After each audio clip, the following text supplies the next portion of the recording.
Queridos alumnos, en esta clase continuaremos estudiando la segunda parte de la organización subcelular. Continuaremos con el estudio de la organización de la célula eucariota. En este caso abarcaremos el estudio de las organelas citoplasmáticas. Muy bien, comenzaremos entonces con el estudio de las organelas. En primer lugar, veremos a los ribosomas. Recordemos que estos están presentes tanto en las células eucariotas como en las células procariotas. Los ribosomas se sintetizan en el nucleolo, que es una estructura compacta que se ubica en el núcleo. Los ribosomas son los encargados de sintetizar las proteínas. Estos poseen dos partes, una subunidad grande y una subunidad pequeña, que está formada por ARN ribosomal y proteínas. La ubicación de los ribosomas depende del destino de las proteínas. Si las proteínas que son sintetizadas serán utilizadas en el citoplasma, entonces los ribosomas se ubican en el citoplasma. En cambio, si se sintetizan proteínas de membrana o proteínas de secreción, entonces estos ribosomas se ubicarán en el retículo endoplasmático rugoso. Además, cabe aclarar que los ribosomas también están presentes en las mitocondrias y en los cloroplastos. Muy bien, continuaremos con el estudio del sistema de endomembranas. Este está formado por un conjunto de organelas funcionalmente interconectadas. Cada compartimento o organela es funcionalmente diferente, ya que contiene enzimas específicas que les permiten realizar funciones propias de cada organela. Este sistema está formado por el retículo endoplasmático, el complejo de Golgi, los lisosomas, vacuolas y vesículas. Comenzaremos estudiando el retículo endoplasmático. Este está formado por una red de sacos aplanados, tubos y canales interconectados, cuya cantidad aumenta o disminuye según la actividad celular. Existen dos tipos de retículo endoplasmático. El retículo endoplasmático liso, que no contiene ribosomas. Aquí se lleva a cabo la síntesis de fosfolípidos y esteroides, que si recordamos son necesarios para la formación de la membrana plasmática. En el retículo endoplasmático liso de las células hepáticas se llevan a cabo procesos de desintoxicación. Aquí lo que ocurre es que se transforman sustancias hidrófobas a sustancias hidrófilas, que permiten que el organismo las elimine más fácilmente. Por otro lado, también se produce en el retículo endoplasmático liso la hidrólisis del glucógeno. También existe lo que se denomina como retículo endoplasmático rugoso, que se llama así porque contiene adheridos ribosomas. En él se produce la síntesis de proteínas de exportación. El retículo endoplasmático rugoso es continuo con la membrana nuclear externa. Muy bien, continuaremos estudiando el complejo de Golgi, que es una bolsa, está formado por bolsas membranosas aplanadas, apiladas y rodeadas por túbulos y vesículas. El complejo de Golgi recibe las proteínas y lípidos provenientes del retículo endoplasmático y los modifica químicamente adicionando carbohidratos, proceso que se conoce como glicosilación. De esta manera forma glucolípidos y glucoproteínas. Entonces podemos decir que el complejo de Golgi es un centro de empaquetamiento y clasificación de proteínas. Además, en el complejo de Golgi se produce la síntesis de polisacáridos de la pared celular de las células vegetales. El complejo de Golgi posee tres partes.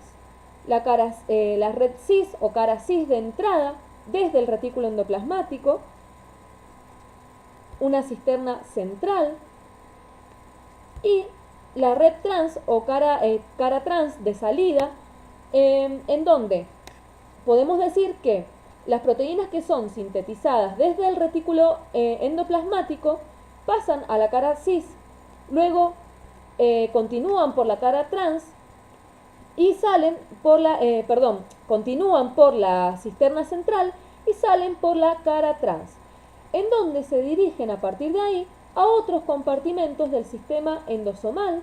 Pueden dirigirse a la membrana plasmática, pueden dirigirse también a la pared celular de las células vegetales o pueden exportarse.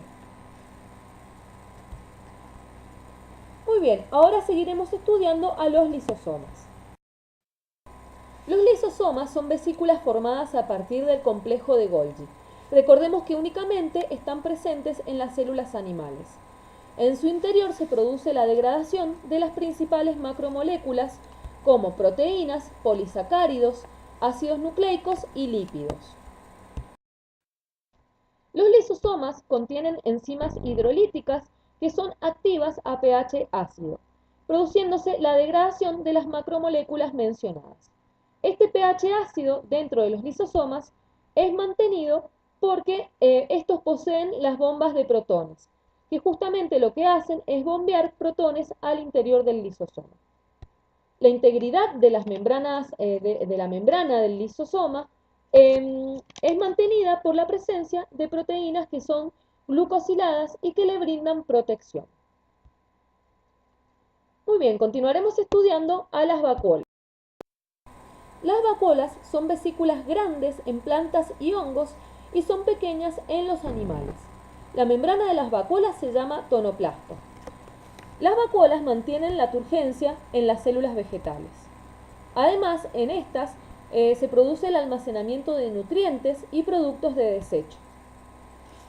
En las vacuolas de las células vegetales se produce la degradación de sustancias. Se ha comprobado que en su interior hay hidrolasas ácidas, por lo que se dice que éstas cumplirían con una función similar a los lisosomas de las células animales.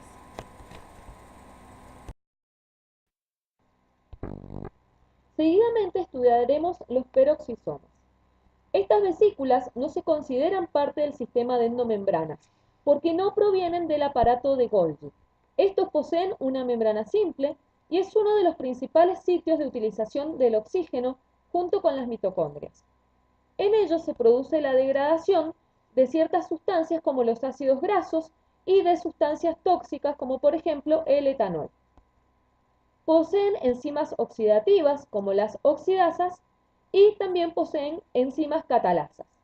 Las enzimas oxidativas como las oxidasas transfieren hidrógeno de varios sustratos al oxígeno, produciendo peróxido de hidrógeno. Posteriormente, la catalasa lo que hace es producir la escisión del peróxido de hidrógeno en agua e hidrógeno. Los peroxisomas se encuentran en las hojas de las plantas, en donde se produce la fotorrespiración. Y también se encuentran en semillas, en donde reciben el nombre de glioxisomas. Aquí se produce la conversión de ácidos grasos en azúcares, proceso que es fundamental ya que estos nutrientes son esenciales para que se produzca la germinación de las semillas. Muy bien, continuaremos estudiando las mitocondrias. Estas se encargan de un proceso vital para la célula, que es la respiración celular. Aquí se produce la degradación de moléculas orgánicas con consumo de oxígeno y se libera energía que posteriormente se almacena en forma de ATP. La cantidad, el tamaño y la concentración de las mitocondrias dependen del requerimiento de energía de la célula y también del número de las crestas mitocondriales. Cabe recordar que las mitocondrias poseen sus propios cromosomas y ribosomas. Estas poseen una doble membrana, la membrana externa y la membrana interna, que forman las conocidas crestas mitocondriales. En el interior de estas crestas se encuentra la matriz mitocondrial. Y entre la membrana externa y la membrana externa se encuentra lo que se conoce como el espacio intermembrana. Cabe recordar que las mitocondrias se reproducen por fisión binaria.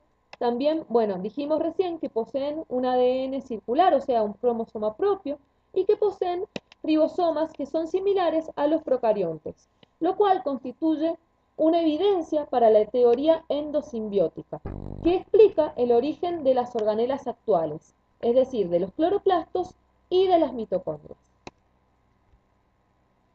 Muy bien, continuaremos estudiando los plástidos.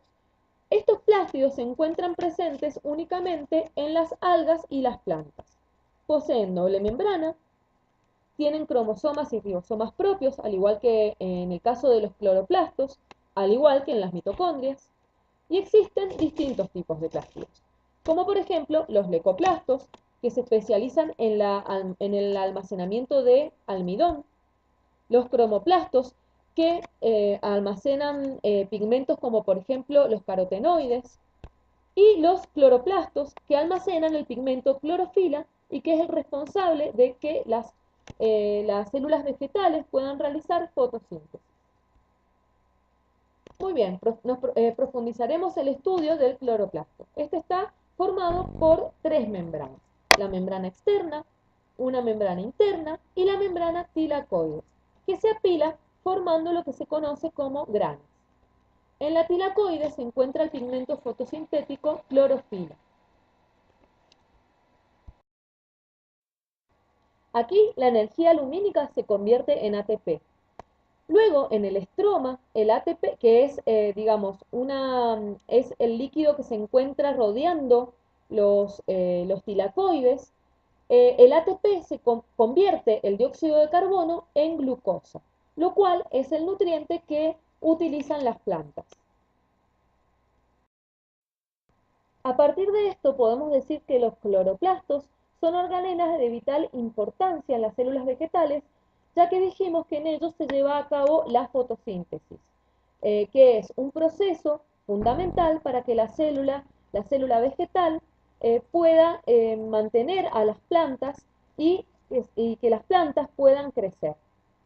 Muy bien, por ahora esto es todo y espero que les haya servido y nos vemos en la próxima.